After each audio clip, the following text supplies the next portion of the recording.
when we talk about manifesting generosity amongst ourselves, there's a really, really important point that and I encourage everybody here to really concern themselves with. And that is, every time anybody travels anywhere in the Muslim world, whether they go to Nigeria or whether they go to Morocco or whether they go to Bangladesh or they go to Indonesia or they go to the Middle East, anywhere, any non-Muslim travels anywhere to the Muslim world, what is the one thing that they come back raving about?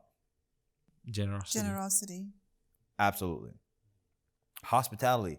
They will feed you and feed you and feed you, and then you have to turn over the cup, and then you turn over the cup, and they still feed you. You got to like flip the table eventually just to get away. And they just are wowed. And you know what? We have this hospitality, and we have this generosity, and it exists here. When Kahari and I go to lunch, or Bilal and I go to lunch, or whoever it is, we do the whole wrestling thing, right? Muslims everywhere, we do that. We do the whole, trying to fight in front of the cashier, and we do the stealing of the bill and the arguing.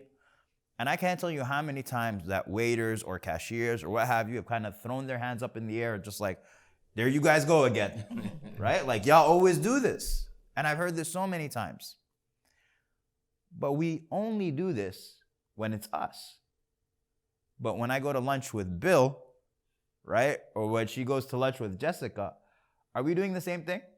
Okay, they'll never contest it. But what's stopping us from doing that? Not to be taken advantage of?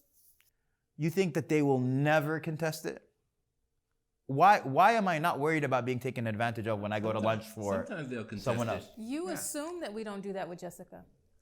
I'm not assuming about individuals. I don't know about individuals, but right, just as a general Mostly culture, we don't have it as a general no, culture. That's true. That's true. That's true. We are different when we are going with our people versus when we're going with. That's true. Yeah. So it is different. It's interesting because it goes back to this issue of being a culture consumer versus a culture creator, and we very much still, it goes back to what we were talking about. I don't know if we were doing this on camera or not, but when we were talking about Ibn Khaldun and his presentation of subjugated people versus dominant people, we have so many beautiful qualities that will beautify the existence of societies around us. Imagine if the only thing people knew about Muslims was like, you can say whatever you want, but you're not paying for lunch with one of them. Like, you're not paying for dinner with one of them. And yeah, maybe someone might take advantage of you. Maybe, eventually 5 or 6 or 7 times you're always taking lunch and you're always paying. So you might want, but let's get to that point, right? Let's get to the position where people know us for our generosity, because it's there, it's already there. Is there more reward to give to a Muslim than a non-Muslim? Is there more reward to give to a Muslim or a non-Muslim? You know what's really interesting about that? Is that, and I remember reading this from Shaykh Idris, Hafidhullah, one of our great, scholars, living scholars.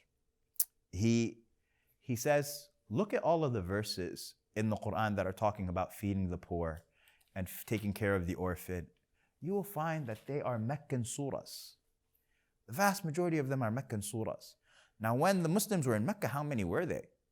They were a very insignificant, small minority amongst a non-Muslim majority. And so when Allah is telling them to feed the orphan and feed the prisoner even, and the prisoner, different than the orphan, because you could say, okay, well, the orphan might be Muslim. The prisoner is never Muslim.